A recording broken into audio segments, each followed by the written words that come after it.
নবী করিম সাল্লাল্লাহু আলাইহি ওয়াসাল্লাম বলেছেন, লাইলাতুল কদর আমি পেয়েছি, কপালে কাদামাটি ছিল, বৃষ্টি হচ্ছিল, তার মানে ওই রাতে বৃষ্টি হতে পারে, ওই রাতে বৃষ্টি হতে পারে।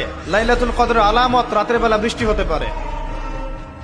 বৃষ্টি হয়েছে, তিনি নামাজ পড়েছেন, কপালের মধ্যে কাদা লেগেছিল, তিনি বের হয়েছেন, সাহাবীদেরকে বলবেন কোন রাতটা লাইলাতুল কদর, আজকের রাতটা লাইলাতুল কদর, এটা বলতে বের হয়েছেন।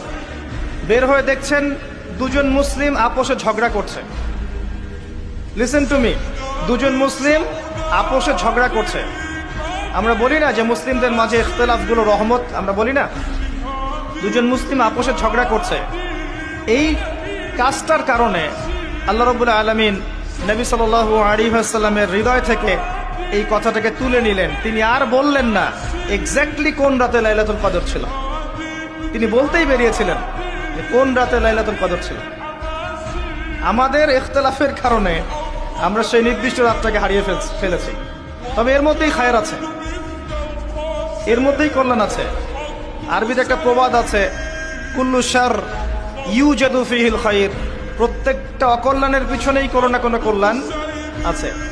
নির্দিষ্ট করে বলে দিলে আমরা বাকি রাতগুলো জাগতাম না। নবী সাল্লাল্লাহু আলাইহি ওয়াসাল্লাম এখন বললেন যে আমাকে ভুলিয়ে দেওয়া হয়েছে কোন রাত, তোমাদের ঝগড়ার কারণে। অতএব তোমরা শেষ দশকের বিজোড় রাতগুলোকে তালাশ করো।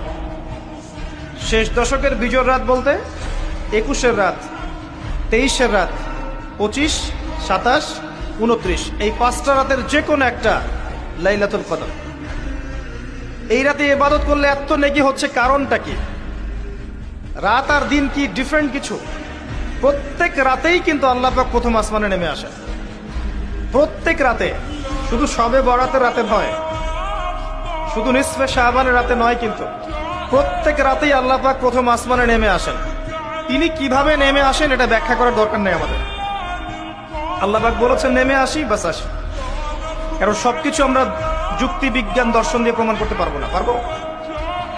সায়েন্সকে জিজ্ঞাসা করেন যে স্বপ্নের ব্যাখ্যা কি, ঘুম কাকে বলে, আত্মা কাকে বলে, আত্মা কঠিন না তরল না বায়বীয়, পারবে সায়েন্স ব্যাখ্যা করতে?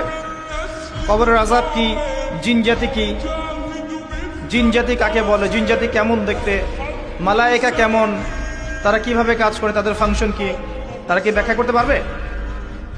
আমাদের একটা চেতনা তৈরি হয়েছে, সায়েন্স যা বলবে তাই সত্য। এই চেতনা পুরোপুরি সত্য নয়। কোরআন এবং সুন্নাহ, আল্লাহ এবং তার রাসূল যা বলবেন সেটাই চূড়ান্ত সত্য। এর বাইরে